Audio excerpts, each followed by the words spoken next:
agenda should be well placed by meeting the challenges the people have. So I'm hearing that Cummings is trying to go as VP for Joe Walker, even though in the CPP agreement, whoever is elected as the standard bearer, that individual has his right to look around and pick someone as a vice president. But everything so far has been planned, pre-planned, that Cummings going to go. Now, hear what they're telling Cummings now. I want you to listen to this. They are telling Cummings, hey, Cummings, here's the thing here. When you go with Joe Walker, in our dream, we become the leader of that country. Joe Walker will now go for second term. Oh, yeah, that's a good idea. You see that, Cummings? Yes. And then guess what? You will go and run for president. Is that right? Is that right? And Cummings being the kind of person he is, not far-sighted, not smart, not reading things through, not talking to other people. He's not doing photo up with Joe Walker.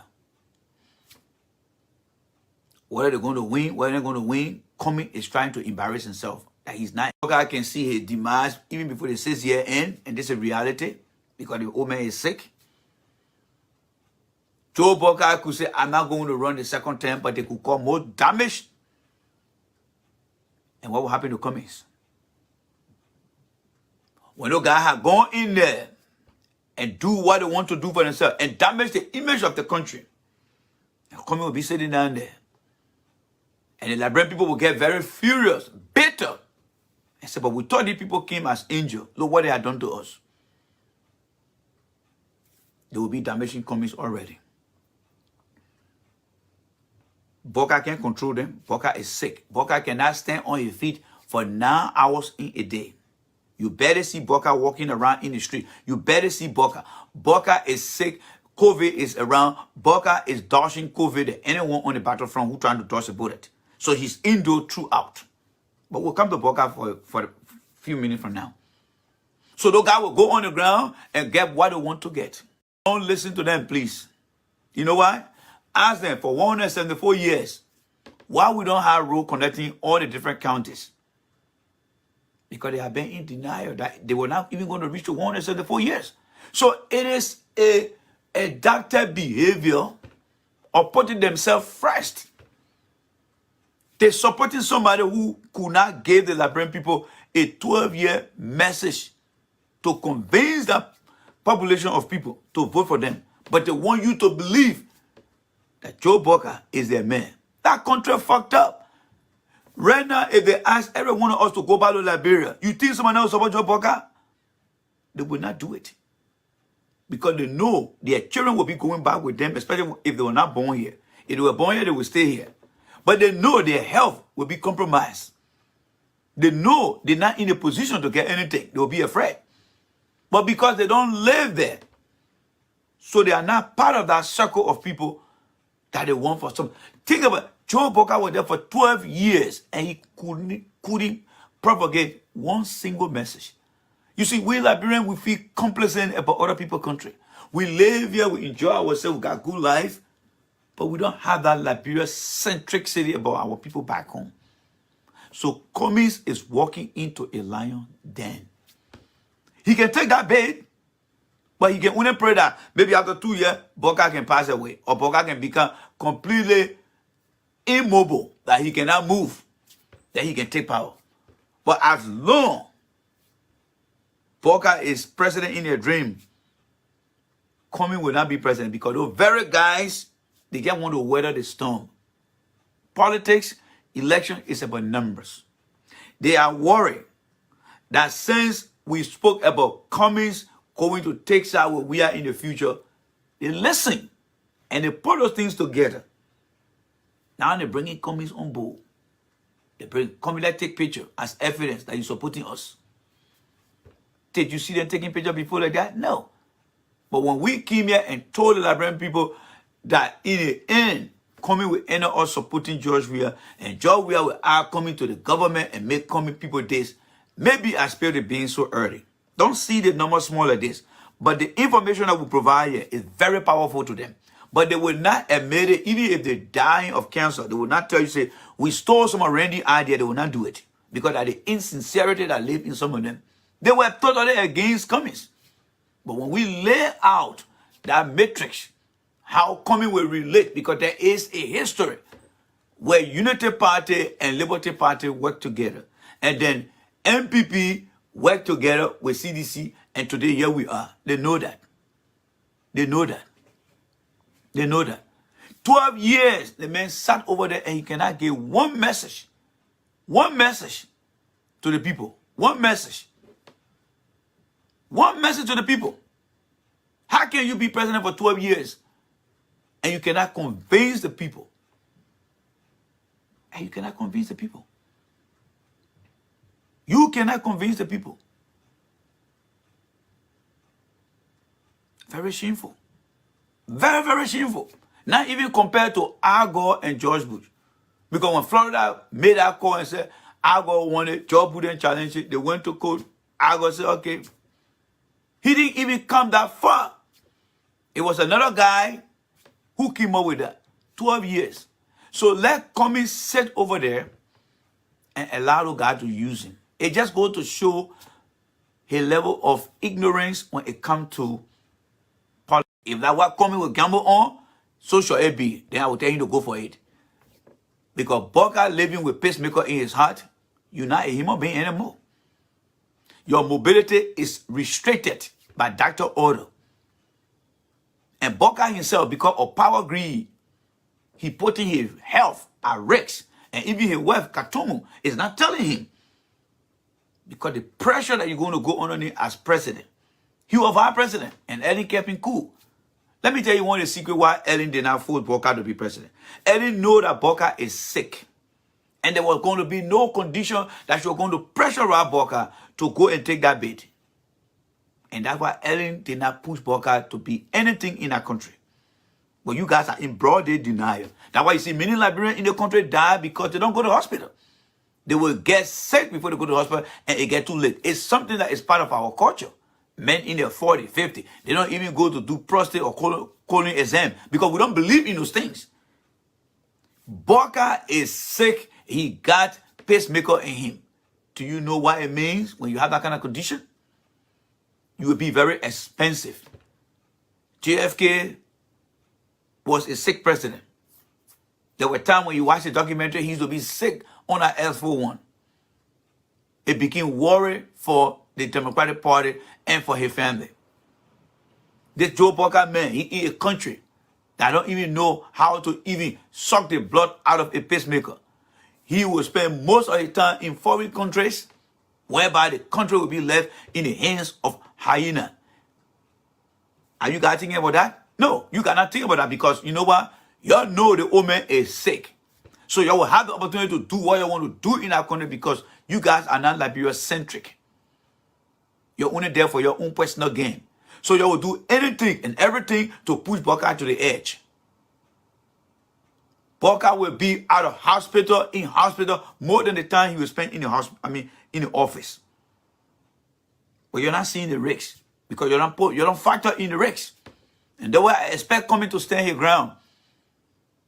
The people know Booker will not be mobile. Booker cannot sit down for 8 to 9 hours to discuss anything. Look at the man without no makeup. Look at him without no makeup. Does he look normal to you? When last Booker giving you guys out there his medical record to be fit for anything? When last? Donald Trump, I hear that clean up for her record. They presented it. Donald Trump himself presented his record. He presented it. All right? But you guys don't see the thing to tell the Liberian people that the man will be a more liability. Some of you guys here, y'all work in the medical area. Y'all know what it means to have a health maintenance program insurance. Y'all know what it means. And that way a man with a pacemaker who had to go and seek different opinions and had to travel around. Look at the Nigerian president today, Buhari. Man spent 9 months in the United Kingdom. Thank God that country, they operate independently. From their provision to other places, they operate independently. How many of you guys think about those things? But nobody want to say anything. because you want to damage that country, because you don't care for that country. This man is sick, but still you're pushing him to the edge. You're pushing him to the edge. You're pushing him to the edge. We are playing soccer, Mr. Man. Was a soccer player. He's young. He's in 50. So why are you asking for a record? He got the right to present it to you. But is healthy. How many times have you seen we are going to the hospital? How many times have medical record have shown you from the day he played soccer to after he left football? He goes to the hospital all the time. All the leak, all the bombshell that can come about. When have you heard that we have got medical record? But you not hear the bombshell that you see, you all like to compare things that make no sense. If we had medical issue, it was going to be presented out there long time ago. Because everything that we are done, we are working with Jackie Appiah, is showing, we are doing another one, is showing Finabono slapping, we are well because of something going, you're talking about it. You think if we have medical record problem, we're not going to come out here? These are some of the insincere behavior. Y'all know that woman. Looking at that woman, physical look. He doesn't look normal. He's sick. He feeding pain every day that comes. But you're forcing him to put on the smile that is pinning him inside. Still, you don't want to say anything. Still, Bawka will spend more time in the hospital and there will be a pure waste. I don't think the Liberians are willing to put money into Bawka medical bills than what they can afford. And that's one of the reasons why Bawka will not be president. We will let the people know that Bawka cannot. Bawka is coming in as a liability already. He is a medical liability. He is an incompetent individual coming without other liability. We cannot take all the negative things from somebody like that. No. And Cummings should know better that Bawka is not the right person for this country. Cummings should not let his guard down, even if they brought him on for whatever reason. Let him not let his guard down. Bawka is not fair. Bawka will be a burden on our country. Money will be spent on Bawka health than put it in the economy. Bawka medical bill will put the country in debt. Can you imagine a country owing debt because of somebody's medical health? How do you think the world will look at us today and in the future? How do you think our children will look at us? That we saw a man with a pacemaker who 1/4 is already in the grave, who heart is already died off, and you take that man and go put him in office. How do you think your grandchildren will evaluate you? How do you think? All because of political reason? Why can't you guys look among yourself and bring us somebody who is going to take on Bawka in the CPP or in the Unity Party to say, oh man, I'm standing next to you here. I think I can do better. Who's one of you? You guys don't even have that self-confidence in yourself. You guys don't have that self-confidence in yourself. Do you think a Bawka was in Sierra Leone, in Ghana, in Ivory Coast? You think he would not have people to take on him? Look at Bobby Wine in, how do you call the country here? What do you call the country here? Bobby Wine. What the African country name? I know Mozambique. Yeah, I think Mozambique, if I'm not mistaken. But I stand to be corrected here. Why you think Bobby Wine, as young as he is, taking on God, I know Musimbi or what his name? Why you think he couldn't say, let the old man go? Because those guys from the East are very much smarter than some of us from Liberia. They believe in their skill. They believe in themselves. But you know what? Because we are bluff boys and girls, we don't believe in taking responsibility. So we want to put the old man there while he's sleeping. Then we'll go and buy the most expensive car, ride in our little Morovia town, and do nothing to improve the country because that's all we want. And that's all we want the old man. Anybody who want to make progress will show themselves. But these guys you see passing around here, that's all they want to do. They want to go out there, wear the more expensive clothes, drive around. They're not going to change anything. They find that they got a man who is medically immobile, can't do anything for himself, pushing him to the edge, so that when he sit down there in a dream, then he will have the leverage now to go and buy expensive car right here, right in the town. Now, one day, we will come to listen to them here. The woman don't even have a message from 2017, what he wants. Ask Bawka, what are the 3 elements that you can put in place to determine why Liberia should elect you? He doesn't know that. Liberia got a problem. Yes. How do we find a solution to the problem? And why are we finding a solution to the problem? What direction Joe Bawka want to take this country?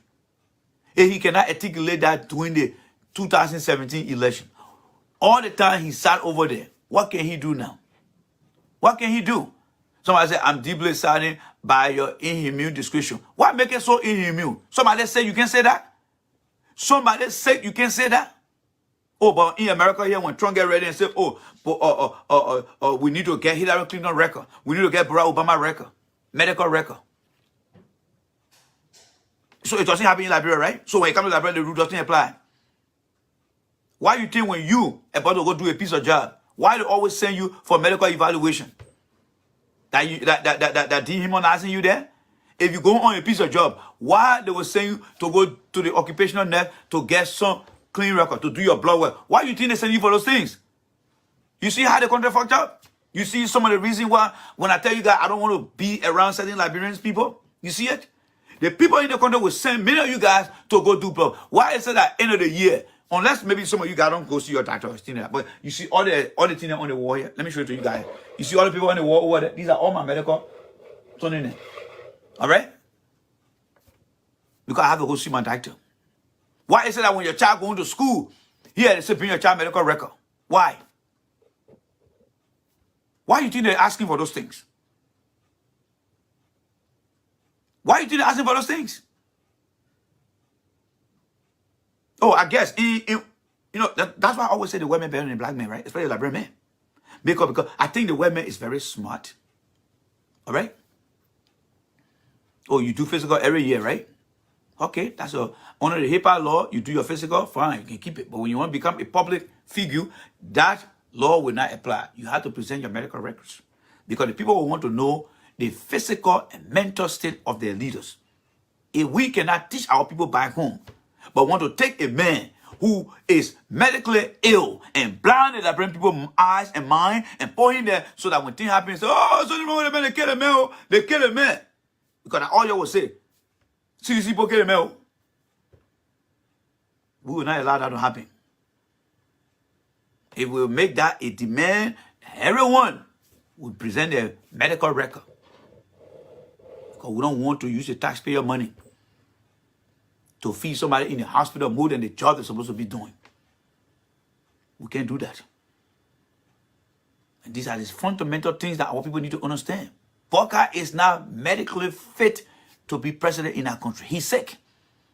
Until a doctor can give us, the Liberian people, that he's fit to work, and should in case something happen, that doctor will take that responsibility. Because in America, one of the greatest things everybody afraid of is liability. Nobody want to take anybody problem in this country here. That's why when you go get car insurance, at least they ask you for liability. Because when you hit somebody, that money you pay as the liability insurance will cover that damage you done to that person's car. Every leader, aside from their political requirements, there should also be a medical requirement that the Liberian people need to know. We must introduce those things. We must introduce those things. We must introduce those things. Everybody, we must introduce those things. You can't have a man who sit down all day, bare right, can't move around. You don't even see him going anywhere to go buy his own grocery. You don't see him going anything. You don't even see him in the public wearing mask and say, oh, there go our old leader over there. He and Ellen Johnson said they are battling against COVID that you cannot even see them in the public. Then at the man you come, oh, Booker is the man, Booker is the man. Look at Cummings. Cummings, most of the time, is in the street. Yes, we see Cummings as physical evidence. We see Uriel sometimes in the street. And we see the other young politicians in the street. But you can barely see Booker. Only pictures that you see Booker on all the time. Only pictures. That kind of remind me of Steven Seagal movie when he killed one of the twin brothers and had a picture that did to his father and say, yeah, the guy here. Then that's the man you want to get to Liberian people. Is that your Liberian centricity there? We will open the Liberian people's eyes and tell them that Booker is not normal. Booker is a sick man. The old man is sick. You know what it takes? I work for a company where we used to manufacture pacemaker. That thing is very expensive to maintain. It's very, very expensive to maintain. There are times that you have to go for check. When last Boca ever went for that medical checkup to see how that pacemaker is working? When last? When last? And you're sitting down here and putting that old man into his early grave by putting him in a situation that he cannot handle. Because he will not be able to handle it. He will not be able to handle it. The hospital will not prepare for it. What will happen? They will end up flying him to Ghana. And when Ghana prepping you a little bit, they will end up giving you a referral and going somewhere. We cannot buy a bad product. Boca is a bad product. He is not fit to be a leader. He has 12 years. He couldn't convince the Liberian people. Boca is medically sick. We will not take a sick man to spend money on. There are a lot of young people in our country whose parents are working with their children that have some medical condition, and because their immune system can fight it, we should redirect that money to the children and not to Boca Health. Boca chose to do what happened to his health. It's sad for him, but the Liberian people will not be willing to spend that money behind Boca. No. Let Boca take care of his own health. Boca was there for 12 years. When last did he whisper in early ear that we need to have a retirement plan? We need to have a Medicaid plan, something like a Medicaid plan for us. All right? Thomas, you know nothing about the medical institution. You know nothing about the medical institution, Thomas. You know nothing about the medical institution. Absolutely nothing. Nothing. Nothing you know. All right? Nothing you know. The pacemaker, all right? The pacemaker. I don't know where I have that thing here so I can show you to. I hope I can find my bag. If it's not in there, maybe it's somewhere here. You know nothing about pacemaker, Thomas. Absolutely nothing. You never even worked in the field before. All right? Nothing about pacemaker. I work in the field. All right? There is something called the envelope. It's not just the actual pacemaker that they put in you anymore. There is something called the envelopes. The envelope is like something that contains that pacemaker after it's implanted in you. It's very expensive to clean up. All right? It's very expensive. You had no clue about that, Thomas. No clue. All right? You had no clue. It's not the meaning of jack or all trade. It's called experience. It is called experience. I told you guys here that the field that I study, it gave me the right to work in different industry. It gave me the right to work in different industry. As an environmental manager, as a health and safety manager, as a sustainability manager, and as a security manager. How you think I got all these experiences that I have today? Because that era is very universal. Even in your own house, Thomas, I can come there and tell you to properly manage the chemical you use in your house. That in the morning when you get up, you open your window because the formaldehyde that is stored within the product overnight, when you close your house and heat your home up, it releases those VOC in the air. Open your damn window so that you can get some fresh air in it. That's the career that I chose for myself, Thomas. That's the career I chose for myself. So it's not just knowing it or no.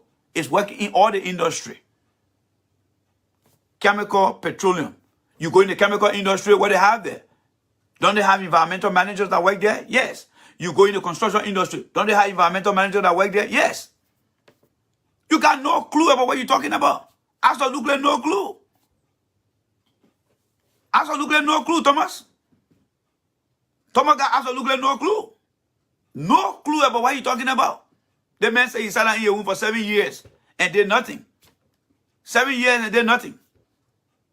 Let Thomas tell what his area of expertise. You see, when you want to support somebody, support the person based on the issue, not based on your feelings. And that's what he's doing here. He's supporting somebody on his feelings. Have you ever gone to the company called Medtronics? Medical device company Medtronics? Yes, I work for Medtronics. Where's my wallet? Let me show you my stuff. So you want to distract me? I love distraction. Because I know how to work with distracted people. All right? I'll show it to you here, Tommy. Don't worry. You're messing with the wrong guy, Tommy. You're messing with the wrong guy. I'm not like your friend in here. Oh. I'm not like your friend in here, Tommy. There you go here. Medtronics. Go define the name of the company here. Medtronics. You see here? That's the company I work for here. Medtronics. All right? It's a medical device company. What was my position there at that time? industrial engineer 2. What do you think we did over there? What do you think we did over there? Are you sitting in some kind of little kiosk and taking phone call? No, we actually work with the product. There is something called product development phase. When a product is being developed, whether it's the scientist, the chemist, we work with them to determine what are the regulatory requirements. And while working with these people, they give you more ideas about what the product is all about. And through that process, you learn. So don't come here to can't say anything here. You are in no position here, Thomas, to argue here with me. No, you stand no chance. You stand no chance, Thomas. Between you and myself, you stand no chance to understand anything here, Thomas. To be honest with you, you stand no chance. Not even one tear of you making the case against me here. To be honest with you, you stand no chance here, Thomas. I will be honest with you. You stand no chance. You stand no chance. 22 years, you stand no chance. 10 years, you stand no chance. So just listen and let's discuss the thing. Pacemaker is very expensive to take care of. Boca is not in a position to do those things. Let's accept it. You stand no chance. Go and define. I just show you the company website here. All right? Medical technology, Medtronic. Anybody who live in Minnesota, tell them to look for Medtronic. All right? Tell them to look for Medtronic. This guy, he wants to serve as a distraction, but he's an embarrassment. Let me tell you now. He is a total embarrassment. Like I said yesterday, his sister worked for Ellen, and they did nothing for that country.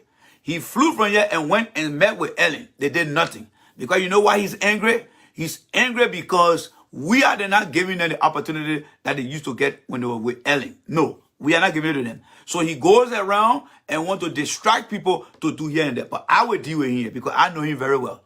I know him very well. All right? And like I said, he stands no chance to compare me to anything here. I will be blunt with him. All right? I work in the field. I'm telling you, I didn't tell you that I'm a surgeon. I'm telling you how expensive it is to maintain. Then you want to kind of, that's a thing, that's a thing. When last have you worked in any medical field, Thomas? When last? Do you really have the credentials to work in the area that I work in? You don't have the credential. You know that because you told me that. You don't have the credential. You don't have the credential. So just zip it up. Let me inform the Liberian people. All right? Just zip it up. Let me inform the Liberian people. I'm not going to debate. What am I going to debate with you for? You don't have the credential. What am I going to debate with you for? All right? What am I going to debate with you for? Why am I going to debate with you for when you don't have the credential? You told me what you do for a living. You sit in your home all day and pick up phone and do medical billing. That's what you do. That's all you do. So what you want to argue here for? You don't have the credentials. So let me progress here, man, folks. Let me progress. Forget about Thomas. So Barker is not in a position to do anything. He's medically ill, and we must inform the Liberian people on that. Yes, we will not allow Barker to be president of that country to allow the people of Liberia to pay his medical bill. Let Barker stay there. If it comes to Barker and Cummings going again, I would rather take Cummings any day. Because Cummings is physically fit. He's seen in the public every time. He's moving around. He showed us that he got some energy. In the midst of the COVID, Cummings is wearing a mask and he's going from place to place. I gave him credit for that. But not Barker. Barker is more of a liability than being anybody else. And we must set the fire right. We should set the record straight. I'm not here to boy and blow. Because you know what? I'm not afraid of none of them. I don't care about what they want to do. But I don't want anybody to become a burden of that country. Yes, I don't want to do that. So the truth must be revealed. Barker is sick. He is sick. He cannot do anything by himself. Not even for 5 hours can Barker work. This man would be more in the hospital than on the job. That's all he would be. More than the hospital than on the job. All right? More than the hospital than on the job. That's what it is. The way the brother said, bro, you are a joke, seeking an audience. No, Tommy. Tommy, you know my qualification. All right? You know my qualification. You know that. You know what I stand for. I'm just here to tell you the truth, Tommy. I'm not here to sugarcoat things with you. Because many of the time you got to come in and lie to the Liberian people. You left that country saying you were 8 years old. You got no feeling for that country.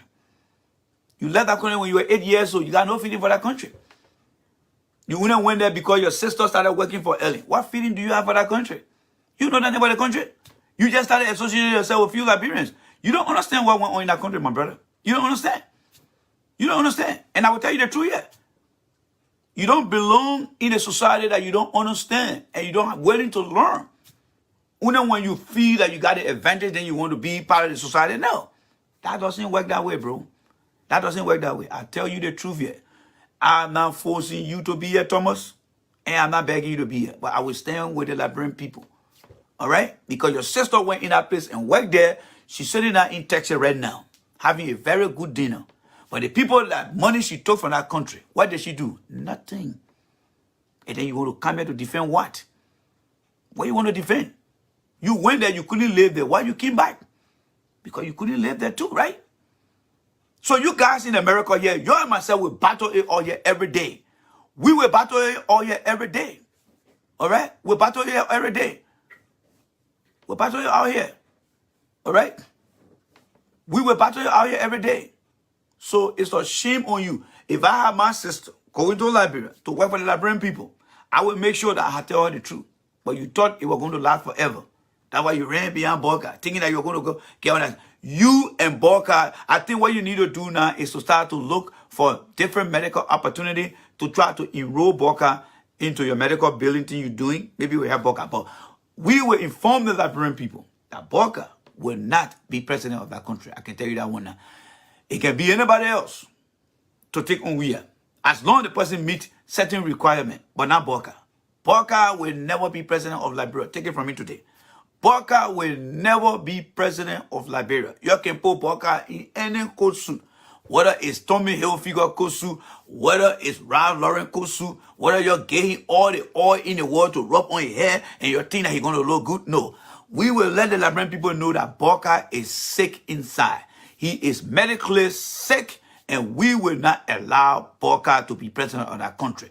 Borka must be fit to be a president from his, I don't care about academic credential, but medically fit, he must be given a clean bill of health. We will not settle for anyone who is not fit to be. You can go on the other side and go fool the people. But I know that Borka is not fit. The fact that the man living with a pacemaker in his heart, he's not ready. He's not ready to get up 3 a.m. in the morning to do anything. The old man sleep during the night time with you and myself. But then during the daytime, he sleep. He sleep. All right? He sleep. During the night time, he sleep. During the daytime, he sleep with us. Yes, he sleep with us. That's why he does. All right? That's why he does. So what kind of man are we talking about here? A very, very, very sick man. We respect him for the service that he has done to the country. It's respected. But we cannot give him this opportunity. 25, 42 years is enough.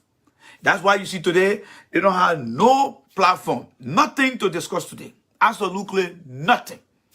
No policy, no central message, nothing. All you hear is JMB must go. When you ask them, is Borka reliable enough to be president of Liberia? JMB must go. Is Borka able to take on Wia? JMB must go. I don't live in that kind of Liberian community. We must be able to present reason with evidence to support what we believe in. Not just JB must go, Borka must go. Because you know what? Some of these guys live here. They ain't got nothing to do here. They just want to go to Liberia now and go take that opportunity and just abuse our people and come right back here when everything is said and done. That's what they want to do. So we will make sure we stop that bleed. That bleed will be stopped. We will stop that bleed and we'll do everything possible. All right? If we can hold we are feet to the fire on the platform, we will also tell you that Borka is not fit to be president. And for Cummings, he has to wait. Cummings will wait and learn by himself.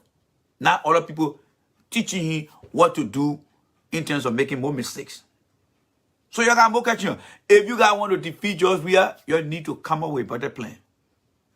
Mr. Weah, is looking healthy. Booker is sick. He admitted his situation on 50-50. That he got a pacemaker in him. We don't need no president with pacemaker. No. We need somebody that is fit. When last year I saw Booker jogging, during any administration, Ellen used to jog once in a while. Ellen was seen on a treadmill. When last have you seen Booker even taking a walk? Because that's what the people want. They want a sitting dog president who they will use behind closed door. That's exactly what they want to do. So I'm telling you guys now, you can forget about Booker. You can post all the pictures you want on Facebook. You can get him all the Johnson baby oil, whatever oil you're getting to shine your hair. He's not going nowhere. He's not going nowhere. A listed pig is nothing but a pig. You can dress Booker all you want. All we will tell the Liberian people, he didn't have no message for you guys in 2017. He wants to be president again. He ain't got no message. Secondly, he's a sick man. He doesn't feel well. We don't want to have a president who will show up one day to work, and then the next 4 days, he be in the hospital. No, we don't want nobody like that. Liberia need a very energetic leader who will move that country forward.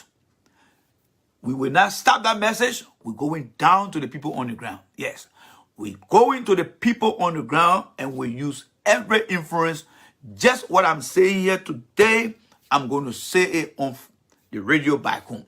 Our people must learn beyond the normal limit that if you want to be a leader of that country, your medical record should be public. You should be fit to do the job and not to be passing around. We will not have people who sit in America here and know nothing about that country want to tell you that this person is this or that person is this. No, I'm sorry, not going to happen. So Joe Booker is a very sick man. He's not going to do anything for our people in that country. We will not, talk about Joe Booker want to be president. We will expose him. Yes, we will expose him. We will expose him. All right? I'm not here to come talk about we are accomplishment. I don't work for we are. I don't work for we are. I'm not here to come talk about we are accomplishment. You need we are accomplishment. Go call the people who work for we are. Especially you, Thomas, you don't get it. I'm not here to come open your hair. I'm not a surgeon to open your hair to put it in there. I'm sorry, I can't do that. I said fundamentally from day one. If he does the right thing, I will commend. If he does the wrong thing, I will criticize him. And that's what I'm doing here. All right? So I'm not here. Going down the road here, let me see here is a Liberian better off than. In fact, he's going to scare people about Mr. Cummings now. If Mr. Cummings know what I know, he better take a hand from behind those people. I'm telling you now. Some of you guys did not see that war. Some of you guys did not experience that war. Y'all see that man picture over there? Y'all see that man picture I put net to come over there? It's to tell you who that man is. It's to tell you who that man is. It's to tell you who that man. If Mr. Cummings does not delist those guys on that team Cummings, I am done with Mr. Cummings. I did the same thing to George Weah. George Weah ain't put the right thing in place. I am done with George Weah. If Mr. Cummings doesn't put the right thing in place, I am done with Mr. Cummings. You cannot bring those guys that harm people, man. Come on, man. Louis Brown's defended Chancellor bad behavior on the people. Daniel CNN help people in our country. And because the war over now, your team will just go bring them to that? No. We cannot and should not and will not accept that kind of crap. All right? That kind of crap. All those who defending Mr. Cummings' decision to keep your people over there, you are heartless. You are heartless. That means you don't. Yeah, so guys, our buffering. So I'm in a dead zone. What they call dead zone. Yeah, I was in a dead zone. So you'll come back. When you're going through, you get through a dead zone. You cannot see. So I was in a dead zone, so you couldn't see me. But again, let me say this. If Mr. Cummings really mean business, he need to listen to people out here. Mr. Cummings perhaps doesn't know who the guys are. But we know who the guys are. If they are back in the society, we know that they are back in the society. But we cannot and will not and should not allow these guys to be the face of that government or that party. Because I'm telling you, Mr. Cummings doesn't know these guys very well. There are people around Mr. Cummings that are causing Mr. Cummings to make the bad decision. Everyone you ask right now who know the history of these guys, they will tell you that Mr. Cummings is making a serious mistake. That he is making a serious mistake. All right? Mr. Cummings is making a serious mistake. Bringing those former rebel guys in our government is very, very bad. I mean, in our party, it's very, very bad. Mr. Cummings is making a very, very wrong decision right now. His decision is wrong. You can come here and try to justify anything you want to justify. What I can tell you here is Daniel Chie and Louis Brown work for a rebel government, a government that the United States of America did not appreciate. That's something that you cannot dispute. That's something that you cannot say that's not true. They work for Charles Taylor, and Charles Taylor is in jail today because he harmed people. Ellen Johnson Sirleaf was there for 12 years. They know what she did, they never bother her. Charles Taylor is in jail today because he harmed people. And if you sit down here and think, oh, I will say this, it's up to you. I'm just saying, for me, I'm not going to support Mr. Cummings when he get rebel in his circle. No. Especially in the forefront. No. Rubbing arm with them. No. That is not a change. That is not a change. That is not a change. All right? That's now a change. There's nothing wrong with the guy coming to join the party. But let them go in the back. You see the car I'm driving? I'm in the front seat of this car. Most especially in the driver's seat. I see everything and people see me. People who in the back cannot easily be seen quickly as compared to the man who is driving the car. And that's what Mr. Cummings is doing with the former rebel associate. These guys were in the forefront. People knew them. They supported and defended a government that destroyed things in our country. And their leader is in jail today. And then Mr. Cummings trying to bring them and put them in the driving seat of the party. Why? Why? Where is the fairness to those that they harm? Where is the fairness to what Mr. Cummings always say, we can keep doing the same thing over and over and expect different results? Do you think guys like Louis Brown, Daniel Chie going to listen to Mr. Cummings when they get anywhere they think they're going to get? You think the guy going to listen? All behavior is just in the subconscious of people. Until they get something, that behavior will remain there. I don't trust those guys. I don't want those guys to be in any circle where I am. It's up to you to take it or leave it. Just how the Americans can say we can't do no business with terrorists. I cannot do any business with former warlord who hurt our people. I don't give a damn whether Ellen did it before. Ellen did not say we can't keep doing the city over and over and expect different results. Mr. Cummings came and said we cannot keep doing the city over and over and expect different results. He said it, and he was right. When he said we cannot keep doing the city over and over, we cannot bring former rebel then that work in any government. We cannot bring former thief that work in any government. We should not allow it to come to Mr. Cummings government because it's doing the same thing over and over and there will be no different result. No. No, no, no.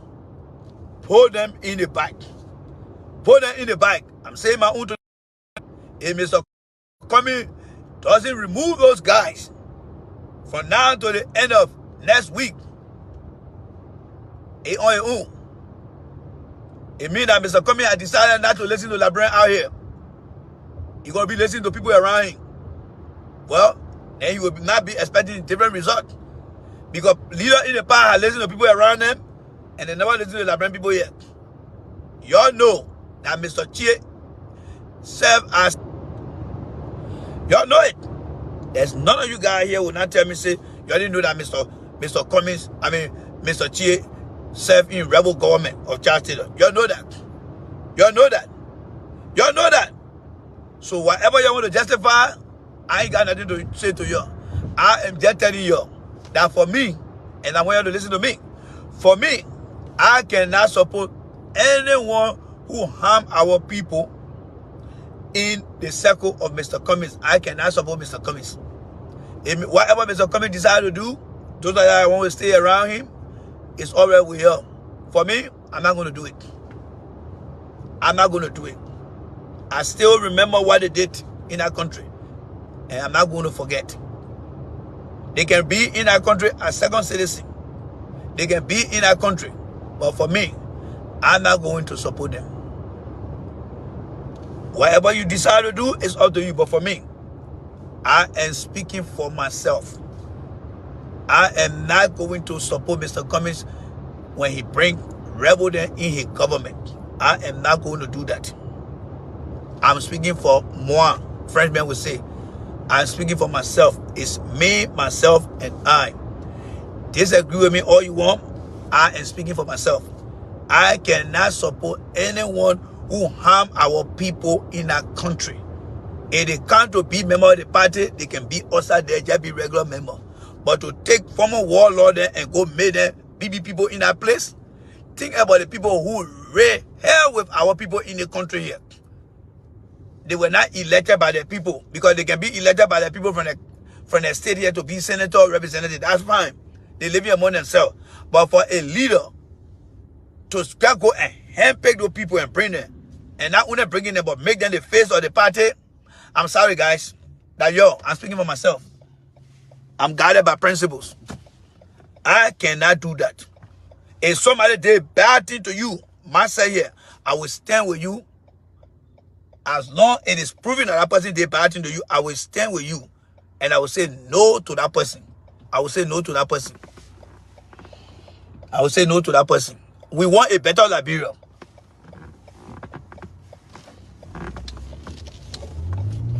We want a better Liberia.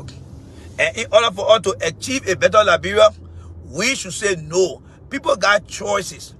There were many other Liberians in that town that decided not to join Charles Taylor. They remain quiet in that place, and it's still there. There are good people in our society today that Mr. Cummings can look for. Recruit people in your community. Recruit people from your other people's community and make them the face. Look for influential people. You don't know people who got bad character. Daniel Chia and feel that they had the power of the guns so they could control anybody.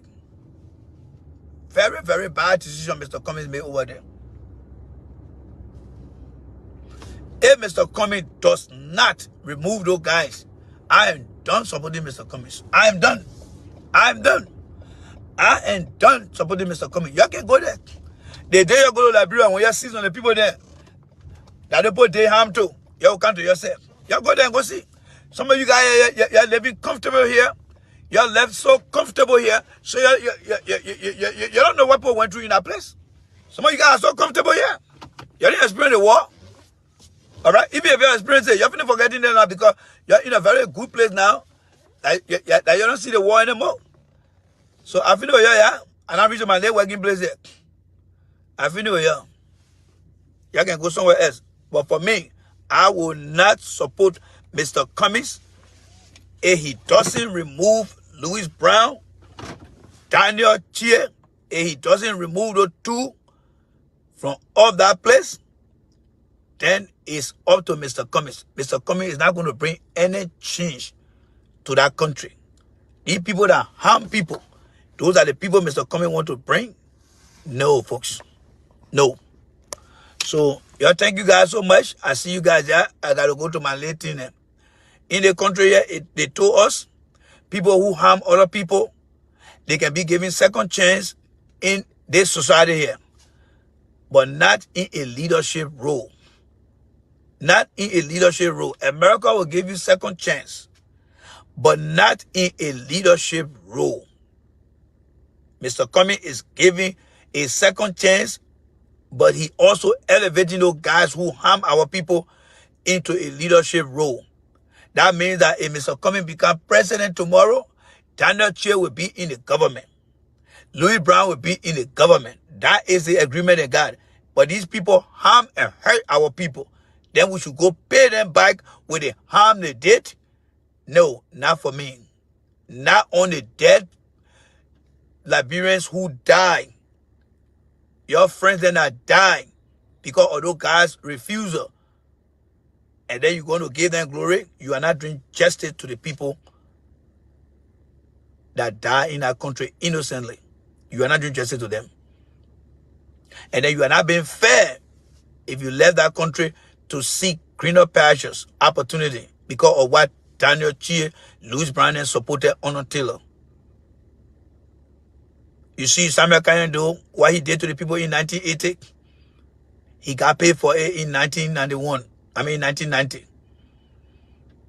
The same people who harm people during Taylor time, while they are still alive, we cannot give them an opportunity that they deny other people of. And in the process, people die. That is my position. If Mr. Cummings said we cannot keep doing the same thing over and over, but Mr. Cummings is bringing the same people that harm other people, that is not what he means, but we can't keep doing the same thing over and over. No hard feelings here. I'm only expressing my freedom of speech that is supported by, that support the 4 pillars of democracy. It's me. It is my position. Don't take your personal feeling against me. It is my choice. It is my will. I'm speaking for myself. I'm not speaking for you. You can support him.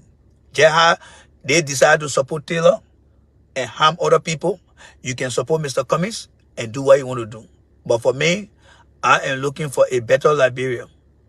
As the population in the country continues to increase, I can still find people with good intention, people with good heart.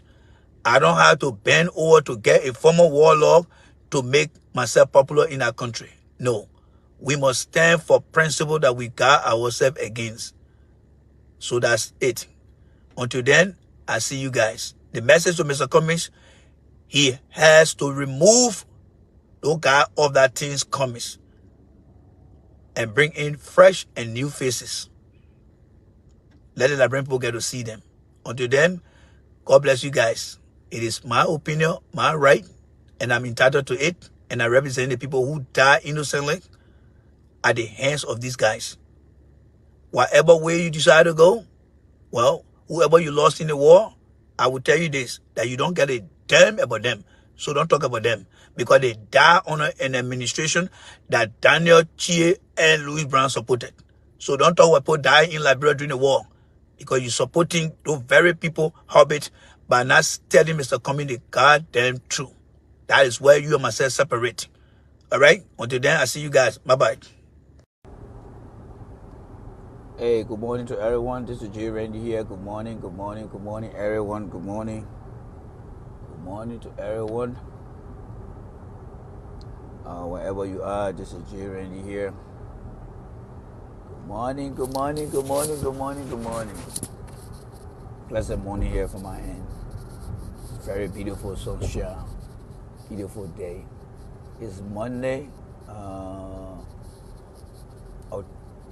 October the 10th. Yeah, today is the 10th of October.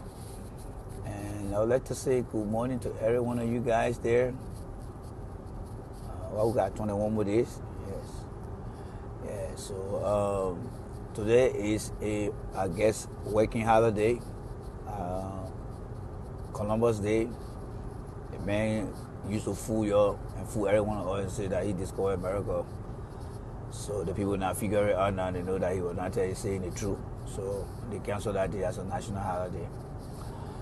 So it's an optional holiday for employer and other people. I mean, LRB guy, you missed that show last night. My man, you gotta go watch that show last night on the Takwana show. You missed it last night. You missed the show last night, LRB guy, you. But thanks to all those who watched the show yesterday. It was a very interesting show, and I really enjoyed the guys then. So I need to go back and go watch the show again. But welcome again. It's a new week, and we are grateful to God. The power of God, the Spirit of God continue to shower upon us. So please share my video. Let's have the little conversation here quickly. So again, share the video, and share the video. If you're just joining me for the first time, This is J. Randy, that's my name. Rebecca Gossett, good morning to you there. And welcome to the platform called the Independent Supporter for a Better Liberia. Yes. Independent Supporter for a Better Liberia. How many of you guys watching me right now listen to me this morning on Hot FM? How many of you guys here listen to me on Hot FM this morning? It was a very interesting conversation on Hot FM this morning. And I would like, and I will request, and I will suggest, and I will recommend that you guys go and watch it. But I want to say it from me before you do go and watch it. Very interesting conversation. The Independent Supporter for a Better Liberia is not in any business here to support a political party, to support an individual because of personal interest. No. I am not going to support anybody because of personal interest. Yes. I am not going to support anybody because of personal interest. I think we have had so many interests in our country that the country interest have been put aside and people have wouldn't manage to get their personal interests. So this morning, those of you that are listening, and don't take my word for it, I want you to listen to Hot FM this morning. So Jerome Verdier and I, for the first time, had an interaction, and he wanted to know who the real me is, and I told him who the real me is, and that's me. So yeah, how the conversation started, and I will just speak in part and present the important and key part that I think you need to understand. So Mr. Verdier came and laid the premise on the issue of the war crime code this morning on High FM in Liberia. And I was on the show as a red meat. And he said that Ellen didn't do well to implement the TRC. And the current government is not doing anything to implement the TRC. I do agree with him. I'm saying the current government because the National Legislature of Liberia, they represent the people of Liberia. They should be the one encouraging you and I to call for the war crime code. Unfortunately, they are not blowing the horn. But Mr. Verdier continued to blame Ellen Johnson Sirleaf, continued to blame Mr. Weah, but leaving out the National Legislature. The U.S. Ambassador for War Crime Code said it is only the Liberian people that can push for the war crime code. They cannot do anything. And when she said the Liberian people, the question to you here is who represents the Liberian people? You and I don't represent the Liberian people. Those who are elected in the office of the House of Representatives, they represent every district. They should be the one calling and providing awareness to our people. You see, one of the problems we have in our country, it has to do with our refusal to provide accessible public education for all age group or all ages group. I am making a recommendation that we now make education, public education, accessible for all ages in our country. The second thing we need to do is to discuss issues based on historical facts and employ critical thinking theory into the mind of our people. If you know the fact of history and your critical thinking and provide accessible education to all ages, whether the men are 50-year-old, he never went to school, 60-year-old, they never went to school. You don't have to put them back in the classroom, but you can begin to educate them by giving them factual information. That being said, Mr. Verdier came and said, Ellen is doing nothing. Weah is doing nothing as far as implementing the TRC. All right, so we know who all are listed on the TRC, right? Yes, we know who all are listed on the TRC. However, Mr. Verdier is saying that George Weah and Ellen are not doing anything, or Ellen did not do anything, and we are not doing anything. That means he only focused on the war crime code and those who are listed.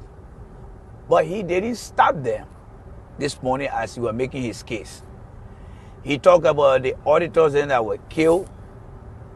He talked about Princess Cooper, and he talked about other people. Now, let's take that as a face value on an injustice. Yes, I see that as injustice, right?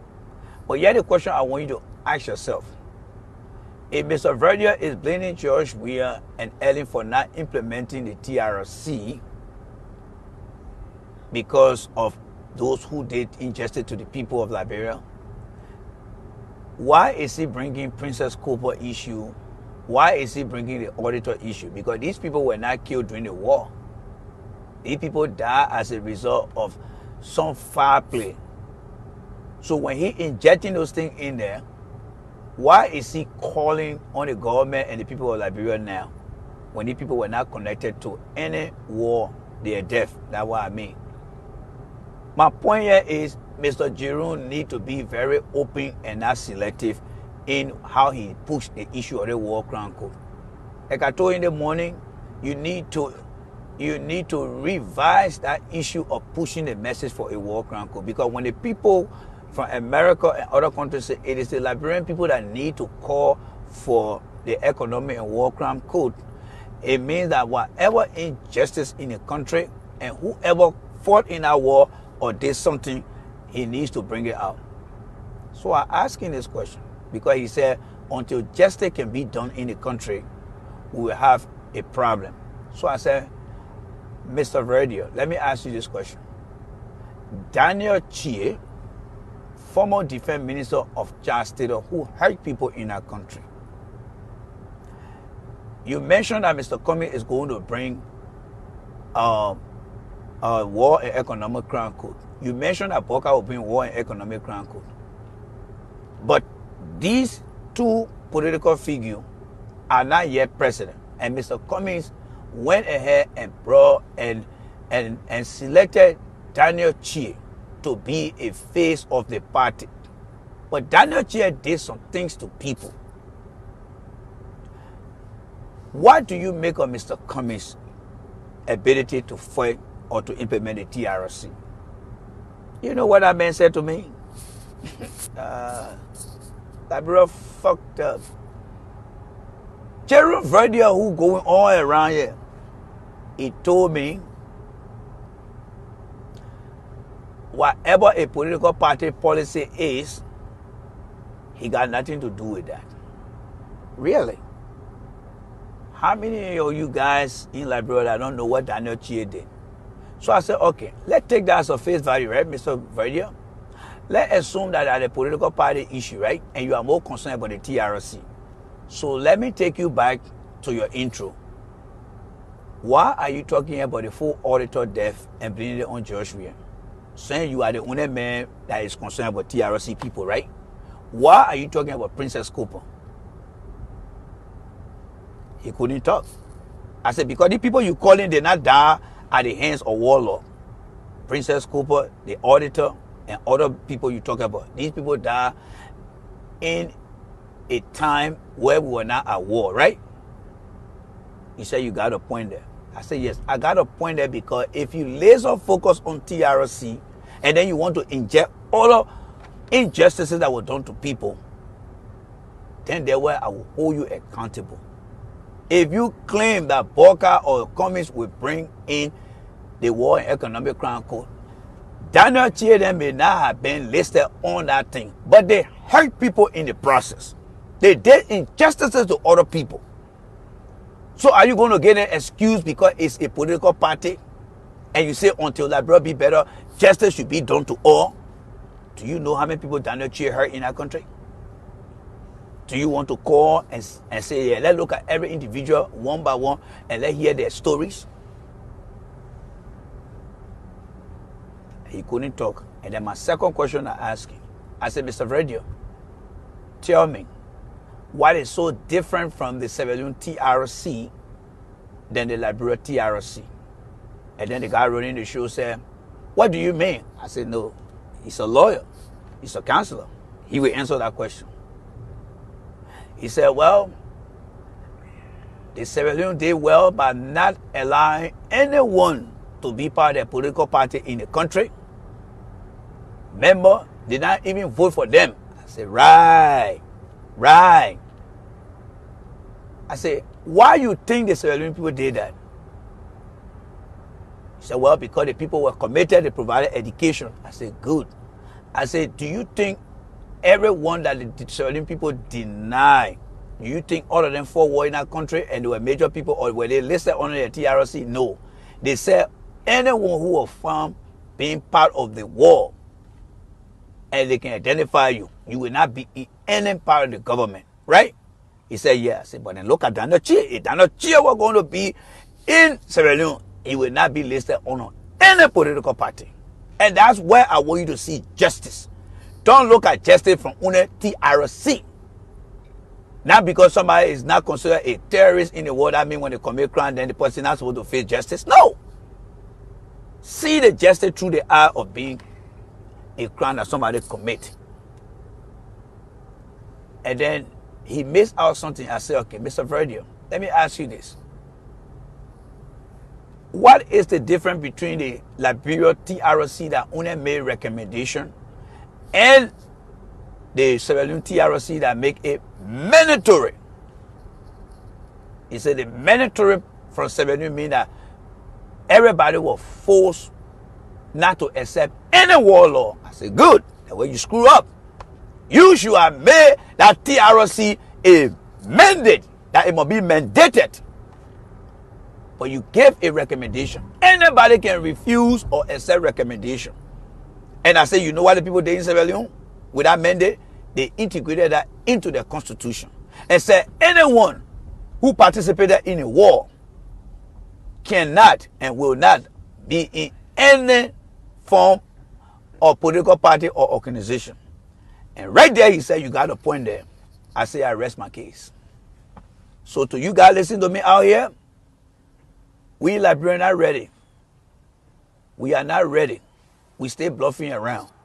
Sierra Leone people today, you don't hear about their warlord them because they made their TRC a mandate that anyone, whether you listed in the TRC or not, as long as you fought war in Sierra Leone, you cannot participate in any democratic process in that country. Are we doing so? No. We're not doing that. I'm not here to call anybody name. I'm just giving you facts. And I'm giving you case studies that other people have done that are making them successful today. So I told Mr. Verdio, I said, Mr. Verdio, I admire your advocacy, but don't be selective in certain area and want to be biased against certain people. It will not help to change that country. Princess Cooper that got killed, the auditor that got killed, if you want to mention them, then you should include everyone who did injustice to other people.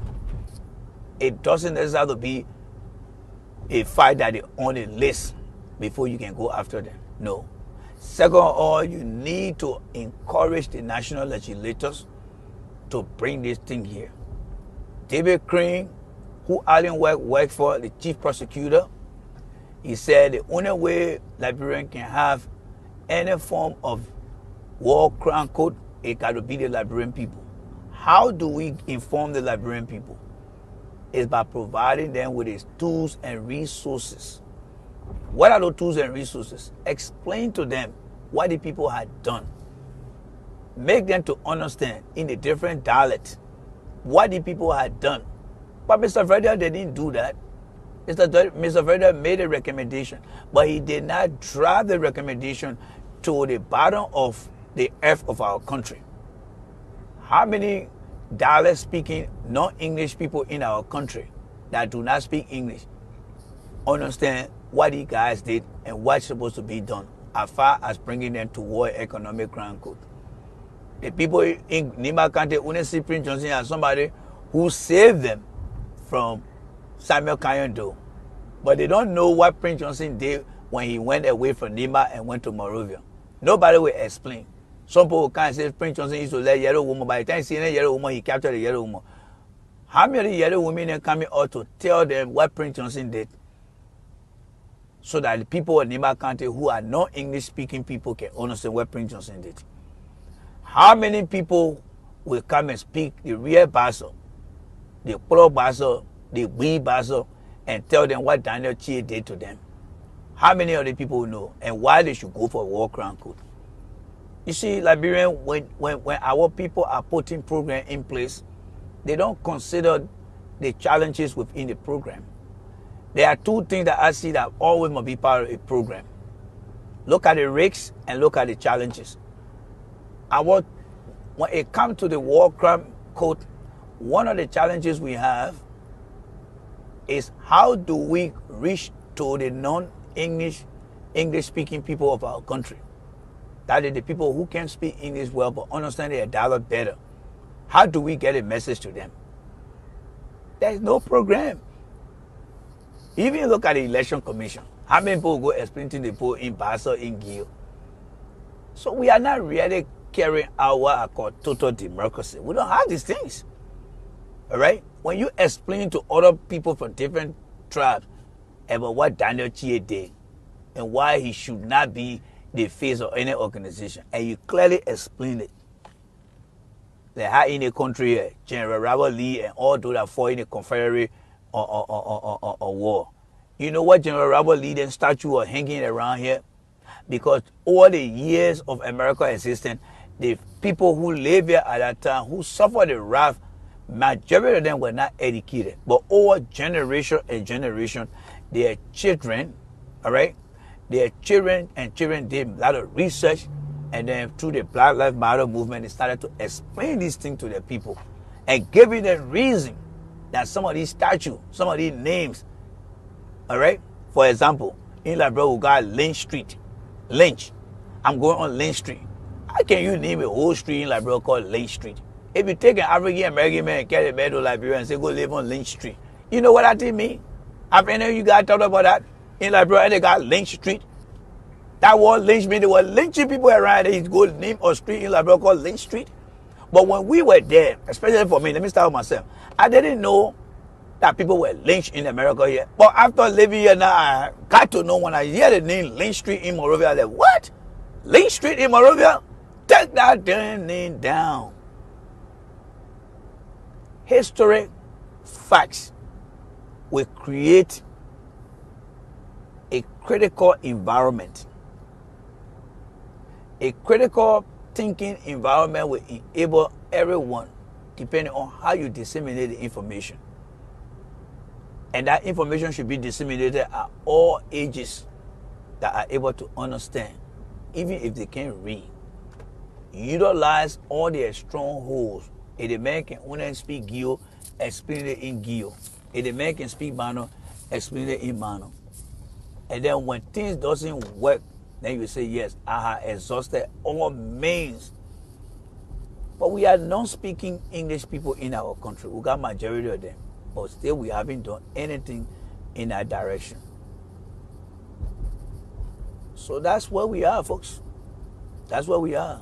If we want true justice in our country, people who harm us should not be the face of that country. Even if you contributed money. Today, when Americans are looking for Al-Qaeda supporters, they're not looking for the major player. If you send money anywhere, they're coming for you. If you even went to a rally and you were there sitting down there hanging out with them, they will question you so you can provide information, because they're not leaving no stone unturned. And not to mention somebody who came and served as defense minister in charge of the government. For me, no. Now, the second thing I would like to say here, now that we find ourselves as the independent supporter of, independent supporter for a better Liberia, when it comes to the CDC government, we got to educate our people on the responsibility of the government officials. let them take a big chunk of their responsibility. Florence Chinenwe during the time of President Tobo told Mr. Tobo to increase the rice price. Tobo announced that the people did not understand it. Samuel Jackson then put the people in the street. They started that rice riot. People died in the process. Why? Because Florence Chinenwe, who was then the agriculture minister, gave Mr. Tobo the wrong advice. Today, the issue of food shortage in the country. If the executive is not doing her part, who's supposed to intercede? The people that the Liberian people elected. And that is the legislative branch. When last have you seen the Minister of Commerce, the Minister of Agriculture, in an open section explaining to you and I why the rice shortage in the country? Why? If there was a rice shortage in the country here, where you think the media will start first? They will start with the agency responsible to provide rice. They will start with the head responsible to provide information, right? It's called providing education, accessible public education to all age group in our country, or all ages group in our country. When rice shortage hit the market, the primary institution of that country is the Minister of Agriculture. That minister and the commerce minister should be called. They should be called for a hearing to begin to tell the people of Liberia why the rice is short. Because the laws that created the two ministries gave them a mandate as to what they should do and what they need to do. Now, when we provide the education by telling our Liberian brothers and sisters that we call the Liberian people about the function of the ministry, what the expectation of the ministry is supposed to do, the people will be emboldened to understand that these people are doing nothing. Then they will go to the national legislature and say, you hire these people here. The president recommended these people, but you confirmed them. And now they are underperforming. And then the legislature will call them up and say, hey, we represent our people. The media is reporting that these people are not performing their job, but we confirm them.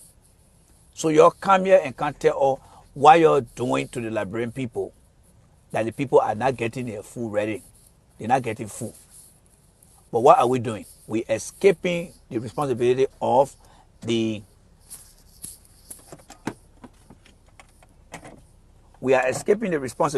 shared responsibility of holding the national legislature to their feet by inviting these people for a public hearing for them to tell us whether it is the executive that are not helping them to succeed or they are just male incompetent. Because that's how you will determine it.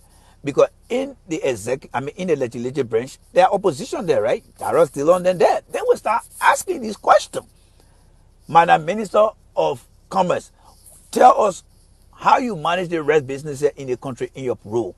Madam Minister of Agriculture, tell us what is your role? What policy do you have in place?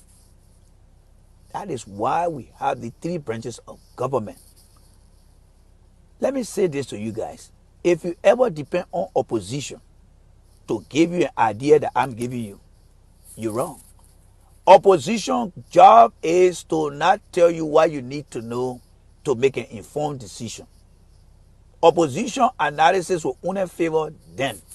And that is why opposition only focus on, Joe, we are doing this, Joe, we are doing this. So anybody who ever fool themselves to say they're going to sit down on any platform to listen to opposition, maybe you take side with them. So the only place you need to come is to J. Randy, because J. Randy will tell you the truth. Why is it that the opposition legislature cannot call on the ministers that are responsible for the food supply in our country? No, they don't want to do that. Because if they do that, they believe that it will put the president in a better position to say, yeah, the president nominated the people and you confirm them by not doing your due diligence. So you gave them the blessing. Because the president can come back and say, well, I sent the people to you. The process say, when I found J. Randy, I sent J. Randy to the House of Representatives, right? Yeah. And you're the one that approved it, yeah. So when they're making blunder now, your first responsibility is say you represent the people and the people crying. You need to call them and ask them why they're not doing their job. And then when they made a session in front of you, then you can come back to me and tell me, say, that person is non-governmental material. And then I can fire them. So you see, John Weir is not as dumb as you guys think. The president is not stupid. The president is allowing the democratic process to play out. Everybody must do their part. Now, in America here, when something happens here, don't the Congress will call on that particular leader of that institution to Washington, D.C.? Yes. And what they will say, they will grade them and you get to hear what they're doing, right? And then you and I will pick up the discussion. And then whatever they say, the media now will pick it up. Well, President Biden, President Obama, President Trump, Secretary, they say he's doing this, he's doing this. Then right away, it reaches to the executive now. If the national legislature bring the agriculture minister, bring the combat minister, and start asking them why, tell us why the red shortage is all about, and they start making all that blunder, and we're hearing it out here. Our platform says, Mr. Weir, you got to do something about these people. These people the national legislature put in power to serve you, they ain't work for them. Look what they said. Then President Weir now will be able to act. You see, the issue of Mangeo, Serena, Seaforth, and Babuba Jr., how Mr. Weir acted. After the United States sanctioned these people, they didn't go to Mr. Weir. They sanctioned the 3 government officials, right? What happened in the town? We all started talking about it. Oh, President, what are you doing, President? The first thing President Weir did, he let them go, suspended them. It was not enough. We started making, oh, President Weir. The second thing, what happened? He let them go. They are not in the government today. So see the United States government as an international legislators that came and said these people are not performing well. Get their record here. So why can't we now call on our lawmakers and say, bring these people into hearing?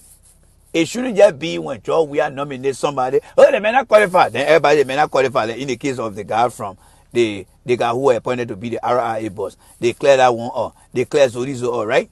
Now, that's a good plus for the national legislature, right? Especially in the opposition. But why can't they now call the minister then that they say, you're okay to work? They are the one who okay the people. You see the thing about democracy? The president cannot just go on the street and say, hey, my man, can't say Minister National Defense. No. Whoever you find, Mr. President, you got to bring them to us. We got to give that person our blessing before they can work for you. So how do they validate that person they give the blessing to, that the person indeed doing their job? Is to call that person back, because they got the power to call any minister back and say, come sit down here right now and tell us why the people in the country that we represent are complaining about food, because we the one that gave you that blessing. Why they can't do that? Because most of the people who run the different talk show, they are in the corner of the opposition. So they will not provide the kind of education to you guys. They wouldn't tell you one thing. The person not doing well, but now that you're getting something here from me, go and think about it.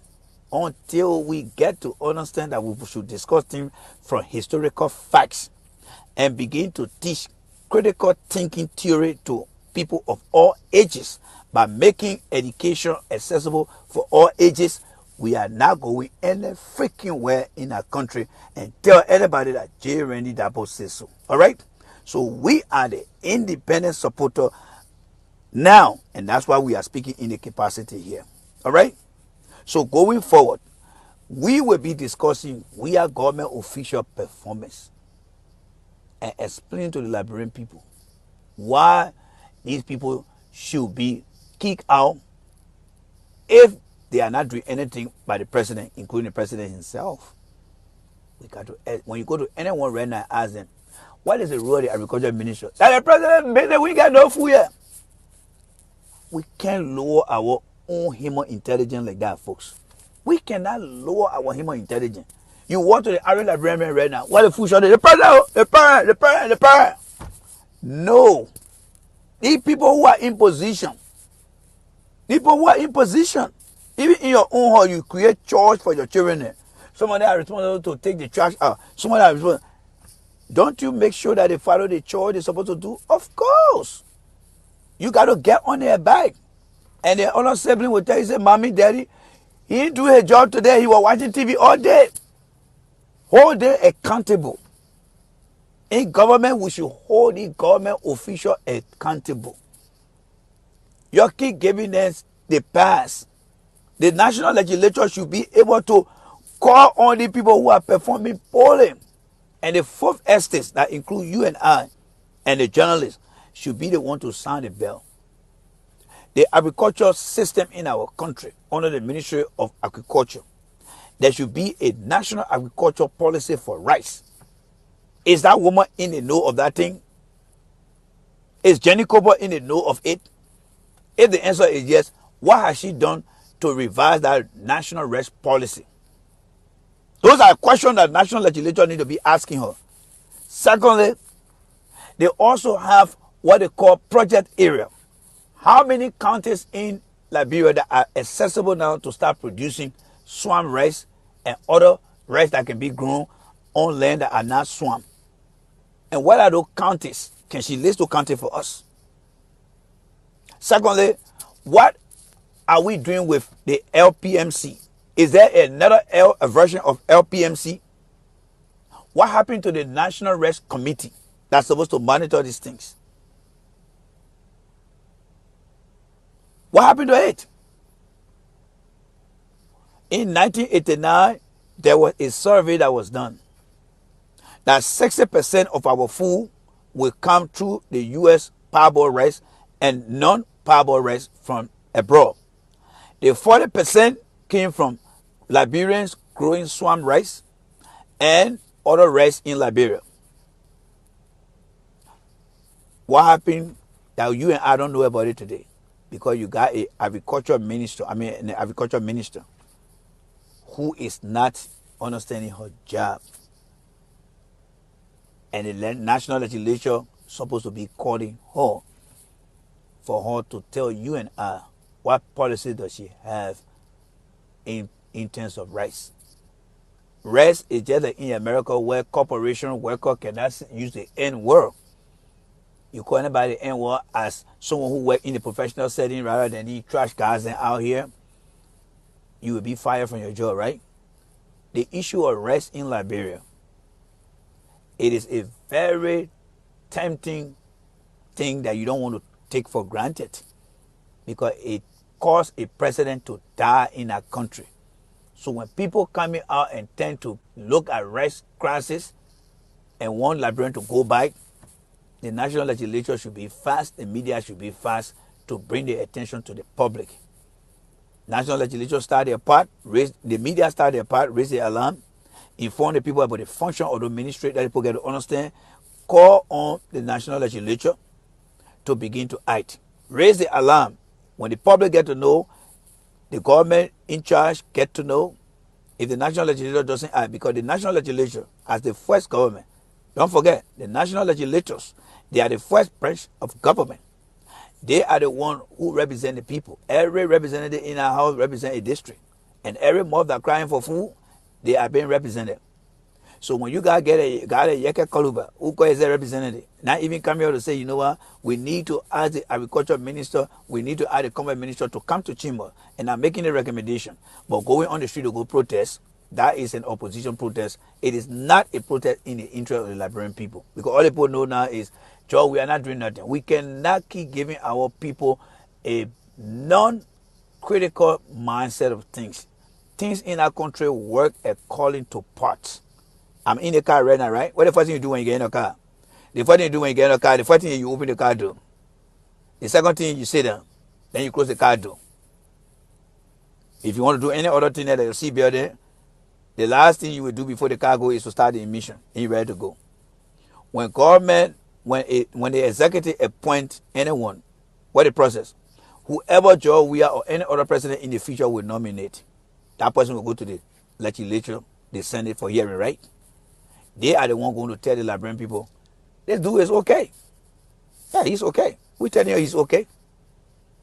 Now, when I do start to screw up, and the media raise that question, and that noise is coming from the people that represent those people that are making that noise, they got the power to call that people or that person in and say, hey, we don't want to hear no noise.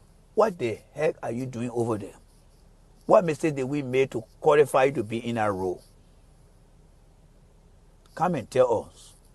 And then the person will kind of explain whether they ain't getting plenty money or whether they don't have manpower. And you and I will understand. And we'll now go to the president and say, Mr. President, you had the trouble here now. The legislature had done their part. The media had done their part. What's going on here with you now? Who holding the thing here now?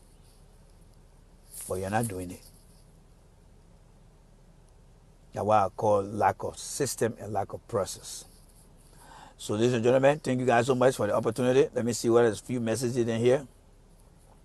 So let's read a few messages in here. So going forward, that's what we'll be looking at now, right? Yeah, that's what we'll be looking at here.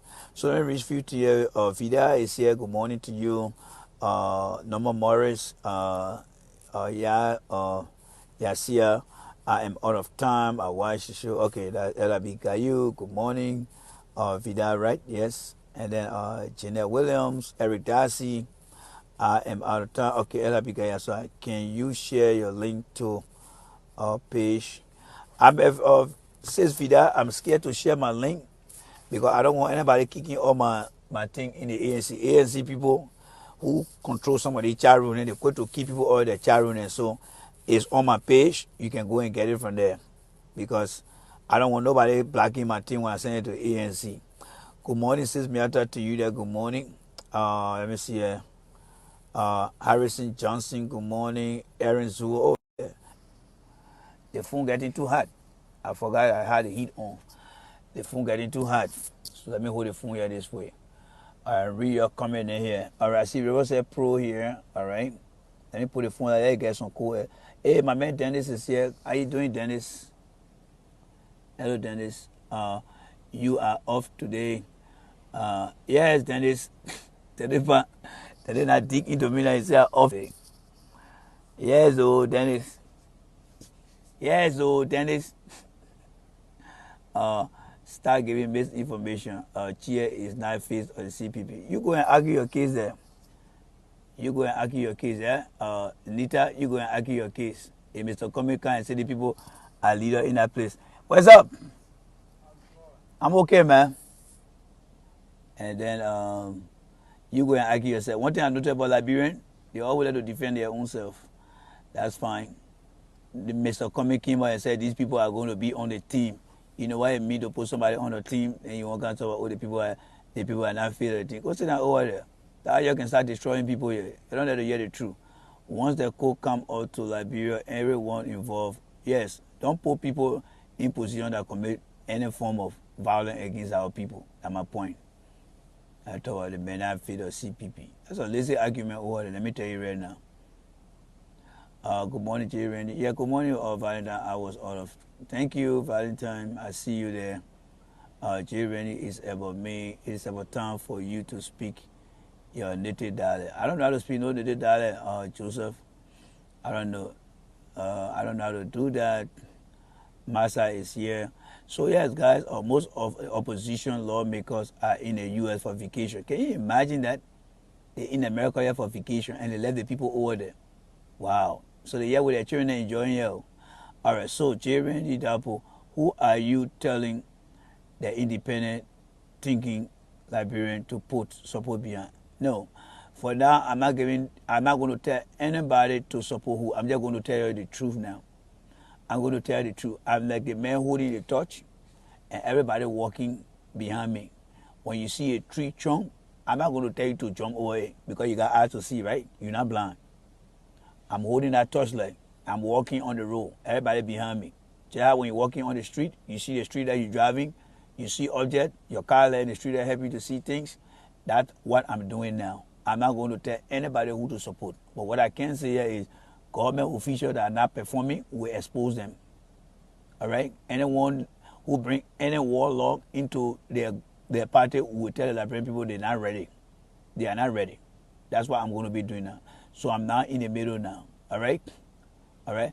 You are not saying that the same thing. You are not saying that the same thing also. Also, we are by not supporting opposition. I don't know what the sister is trying to say here. Let me see. You were not saying that the same. You were not saying that the same thing also. Oh, so we are back to not supporting opposition, but supporting the president, but not his government. No, that's not what I'm saying here. I hope the time you read the statement by what I just said here. My sister Vida, I'm not going to support anybody who will bring in war in our country. You and I in a country here. You and I in the country, our children benefiting from here. Anyone who participated in a war to be part of any political party, for me, is not an issue. But do not put them in a role where they will be very important. Things coming, supposed to be the faces of young people that got nothing to do with that war. That war will have generation. To bring people who they bad to our people, that's a slap in the face. It doesn't represent we can keep doing the same thing over and over. Daniel Chia is not the only man in our country. There are many young people in our country that can be in our government. In our party. If you think that's a choice, fine. Fine. Then anybody who did wrong to you, don't have issue with that person. And if you're honest about it, don't have issue with that person. I don't care what that person did to you or any family member. Don't take the party sentiment. Take your own heart and say, yes, Randy, whoever did bad to me, I'm ready to put them in the forefront of the decision for me. That would be your personal decision, but that will not be the public decision. So my role here now is to make sure that I challenge everyone. If I can disagree with Mr. Cummings, I will disagree with anybody. If I want to criticize the president, I will provide criticism. That's how I'm doing it for the Cummings team. We got to change the mindset. If we cannot keep doing the same thing over and over, then those who harm us, we can give people second chance, but the second chance we're giving them should not be a leadership role. They had a leadership opportunity and they chose to do the wrong thing to other people and hurt them in the process. And we should put it in the bag. We should put it in the bag. That's all I'm saying here. So, ladies and gentlemen, I have to run. Yes, I have to run. I will see you guys again. All right? Take care. Maybe tonight. Bye-bye. All right, ladies and gentlemen, good evening to you. This is Jerry here. Good evening, everyone. Correctly, but we have a choice to cave into the impact, or we have a of sending our broadcast to people who are part of a different political party. But I would say here, don't give up. We are in the right direction. We are on path. We are in track. We are on course. Things will improve gently. And I believe from now to December, God willing, God's strength, we will be better off. By then, we will be very, very strong. So today, we were broadcasting, as usual, in Liberia. Today, we talk about the responsibility of the Senate, the role they play. And I believe a lot of people learn a lot from what we explain. And this is the direction that we want to take our teaching to the people of Liberia.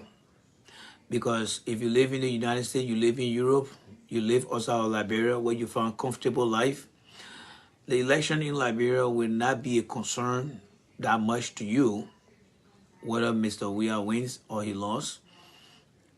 It will not be an impact to you because you don't live in that country. Whatever happens, you will not be directly impacted. You will not be affected. Only indirectly, meaning people who are your family member, friends that you care for, will continue to live the same life they're living. And they will be forced to call you for some financial assistance. Why it is true that opportunity present itself, there are other people that will say, you know what, I'm not going to help nobody.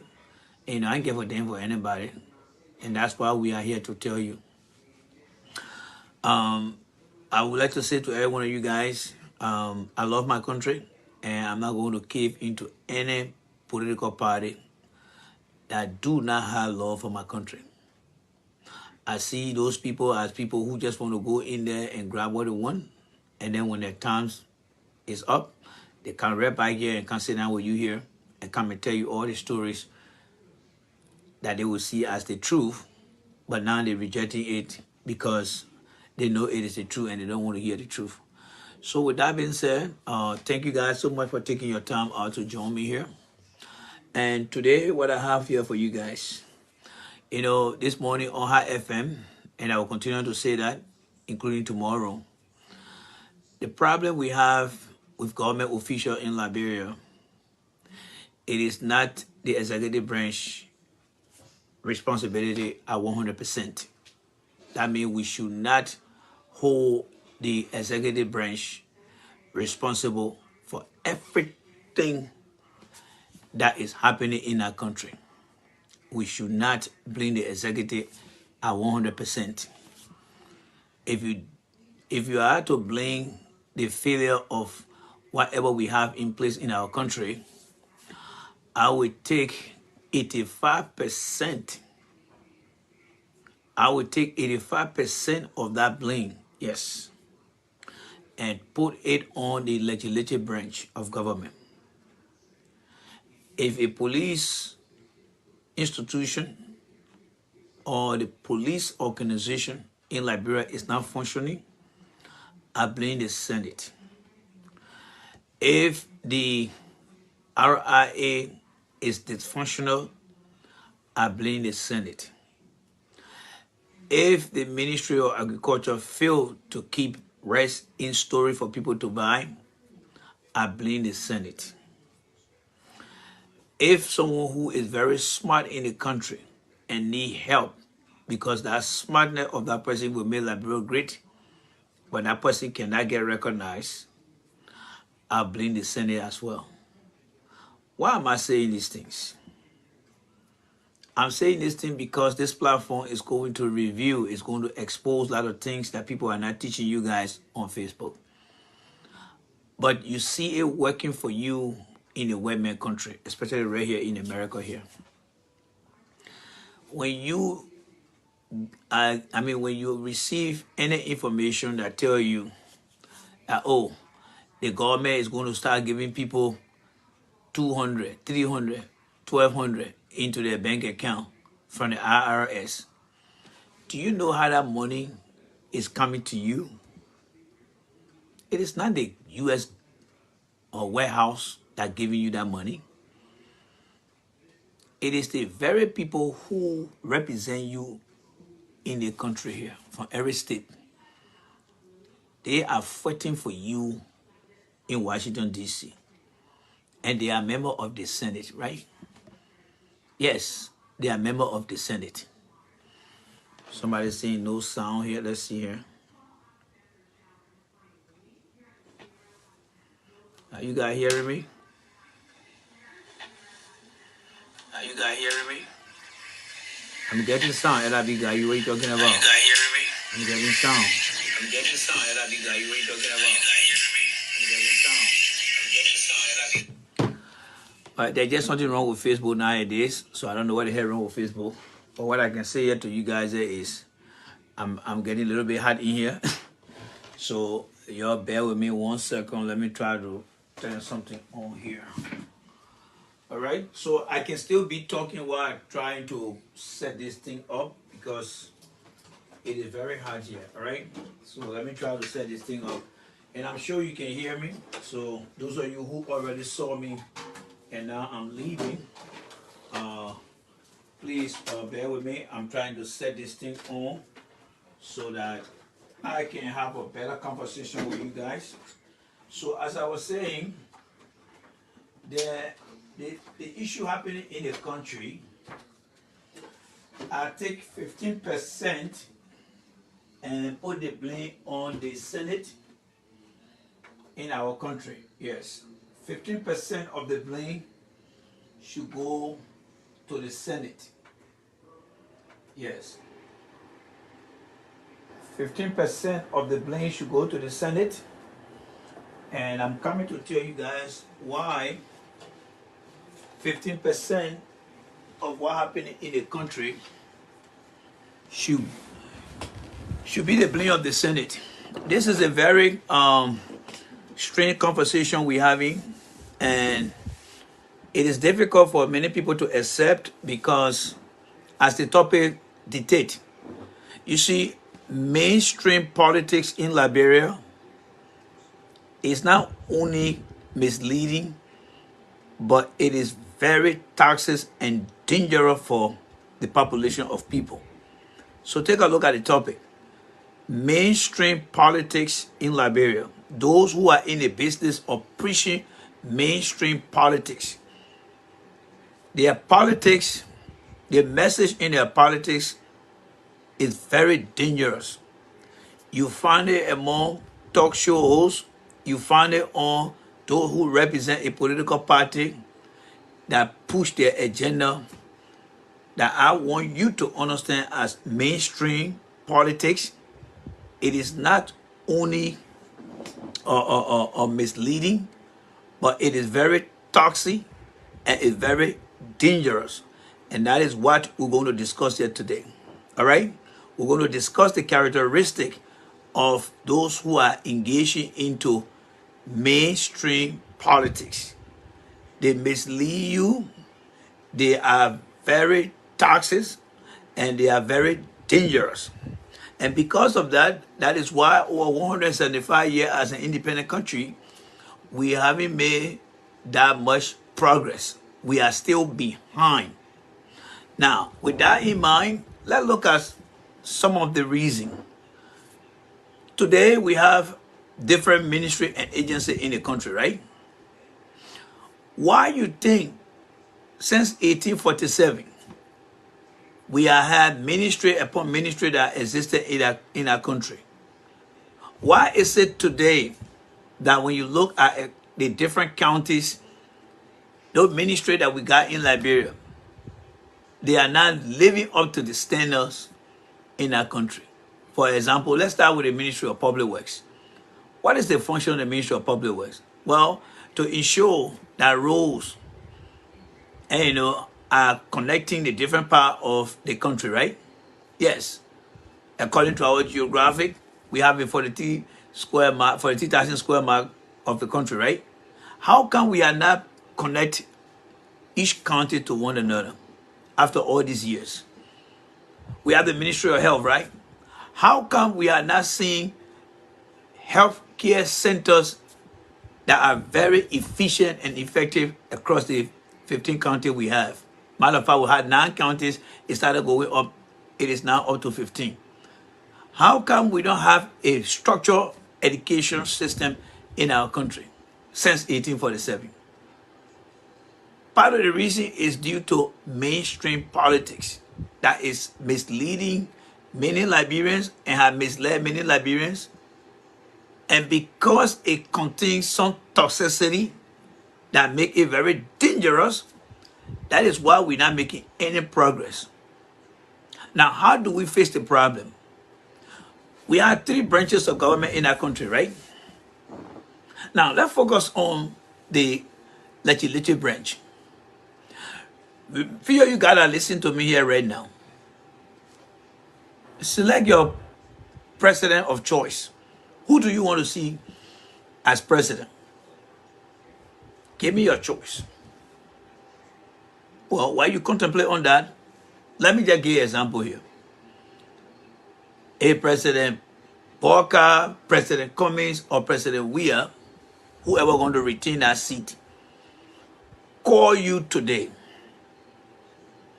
and say, I want you to be the minister of X, Y, and Z. How do you get into that position? I want us to interact, because this is a new learning tools now that we prove that mainstream media is nothing but a deceptive and misleading people and party and other things. And you will get to know that you are At the end of the show today, you will get to know whether you are following a teaching that will make you to gain informed information to make informed decisions. So let me ask you, whoever you support to be president, when that person nominates you to be maybe the Minister of Information, the Minister of Agriculture, what is the first thing that you have to do? Where will you be going and why? I'm waiting for comments here now. Where will you be going and why? We are having an intellectual discussion here. I'm going to tell you why the country is fucked up. That's what we're trying to have here. See, when you listen to real teaching, it becomes very difficult for many people to stay on because it's very, very enlightening. So let's go. If anyone appoints you or any government appoints you to be a minister or a director, where do you go in order to take that position? Where do you go? Well, as you contemplate on that and waiting for your answer, the first place you will be going is to the Senate, right? Yes. You will be going to the Senate for what? For confirmation.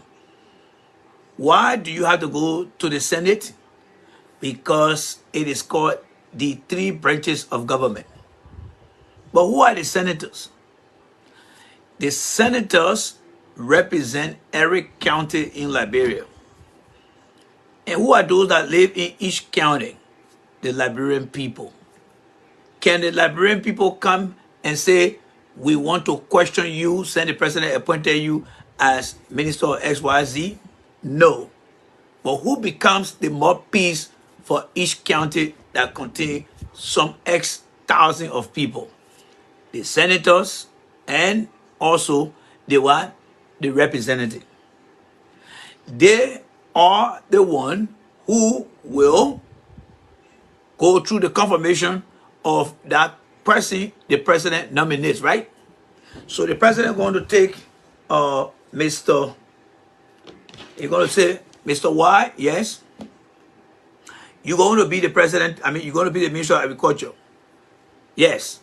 Get your portfolio ready and go down to the House of Representatives or the legislative branch. You're going to sit down like how I'm sitting down here, and you're going to go for a thorough examination, right? Those senators that are asking you this question,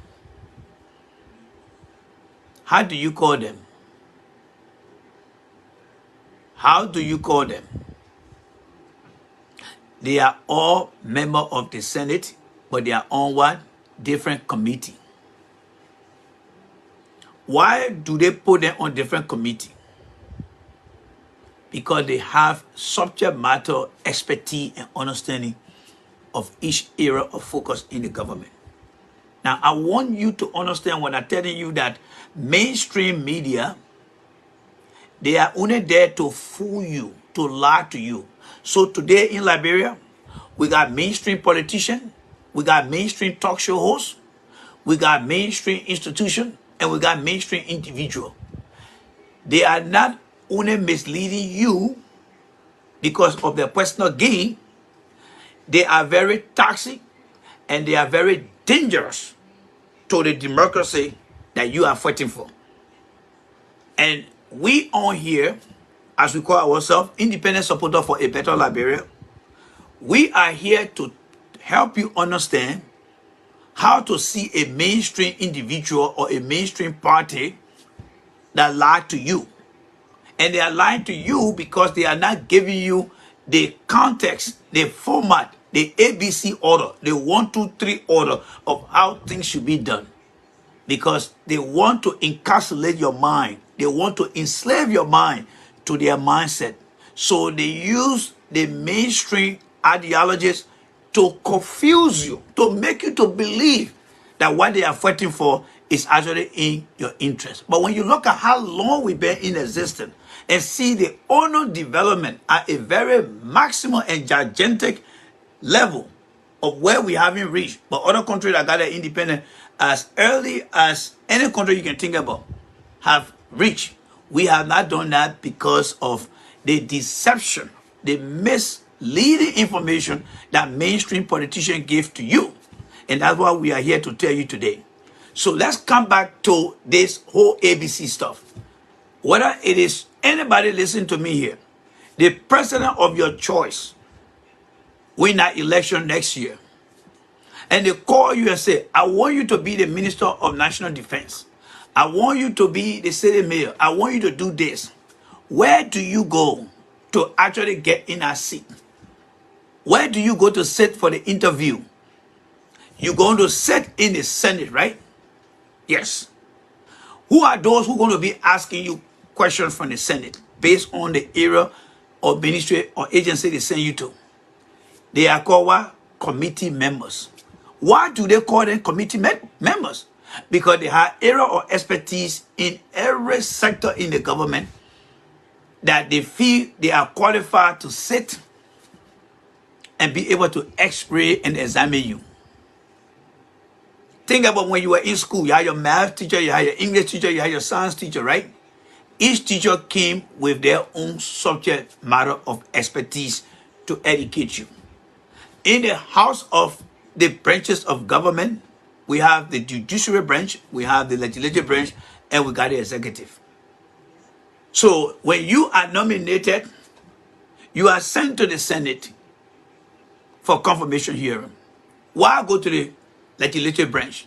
Because in the legislative branch, we have what? Representatives that represent each district across every county.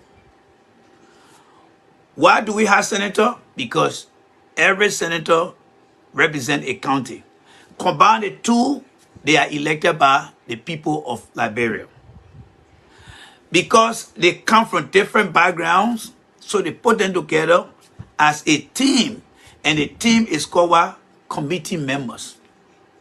Now, when you are the defense minister or you are the agriculture minister and they confirm you, that means they say, yes, you are best fit for this position. And you go out there and you start to honor perform. Who that honor performance will affect? Thank you, Brother Josh. Who that honor performance will affect? It will start to affect the very people that voted the representative into office for 6 years and that voted the senator for 9 years. It will start to affect them. And how do they bring attention? By voicing all their opinions. By disagreeing with the decision that gave that person that position. That is the first step of engagement from the voting population. That is why in democracy, it says democracy requires your participation. Yes, it requires your participation into the process of our democratic system of governance. Because your participation and your engagement will allow you to ask questions, will allow you to challenge decisions, and will allow you to speak out against things that are wrong. So, in the case of the whole rest issue, who confirmed the agriculture minister? It's the Senate, right? They told the president that the person is good. Let them go ahead. Right? They said it. They said it. The person is good. So keep them. And the president say, well, you got a blessing from the Liberian people through their representative. Go out there and save the world. And when these very people start to honor perform, what the role of the media? The role of the media is to bring into question and into public discourse the poor performance report of that very minister or agency director, clearly defining their role and responsibility of that ministry by giving that information to the public. That is their civil duty. To say the Ministry of Agriculture is responsible to do X, Y, and Z. But since they got confirmed, they have been underperforming. And we in the fourth estate here want to let our fellow fourth estates, that is the general population, know that this minister, who the president sent to the Senate, and the Senate decided to give the person their blessing, this person is underperforming. So fellow Liberians, here we are with the situation. Because the Senate got the right to carry on open section where we got to see them. Because when they were getting confirmed, they had an open section. And you see it all the time. That sucker that got denied a few days because he wanted to be the airport director. And we saw it denied, yes. So if the Senate classifies someone to be the minister, and that person is not performing, the fourth estate, the media, should bring that person into the public space and begin to discuss the person's performance and what impact the person having, to evoke the senator then to say, you know what? We need to bring that person back here. We need to bring that person back to the chamber. Then they're supposed to call that person and say, Madam Minister of Agriculture, come here and come sit down here. Make sure you bring your bottle of water. If you don't have it, we'll provide you with it. And then where the performance evaluation starts. Why you want to start with the Senate? Because the Senate is the same group that confirmed that person. They could have said, no, Mr. President, the candidate is not correct. And the president will go right back and say, let me go look for somebody else again. When they say yes, the president say, you got to confidence on the people. Go out there and do your job. And I have mine to do. The guy that just denied from the RIA, the president gone back now to go look for somebody else. And we all were happy. Yes, we got it. But when they clear somebody to go and do their job,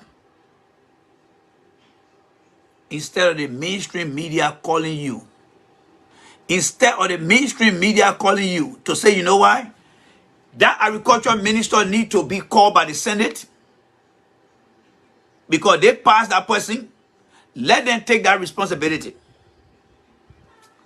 They're not going to tell you that. They're going to tell you, say, let's go to the executive branch. Let's blame the government.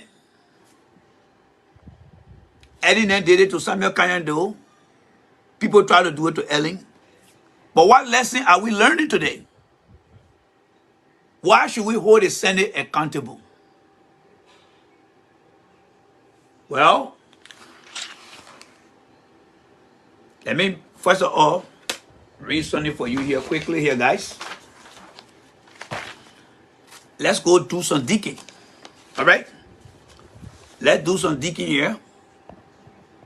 The reason why we should hold the Senate as the first responsible party within the three branches of government for what we are experiencing or we continue to experience, whether it's corruption in the system from the police or from public servants.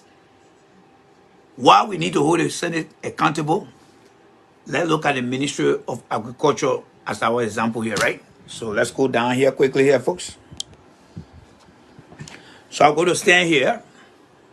So what it says here, this is the Liberia description of the Ministry of Agriculture, right?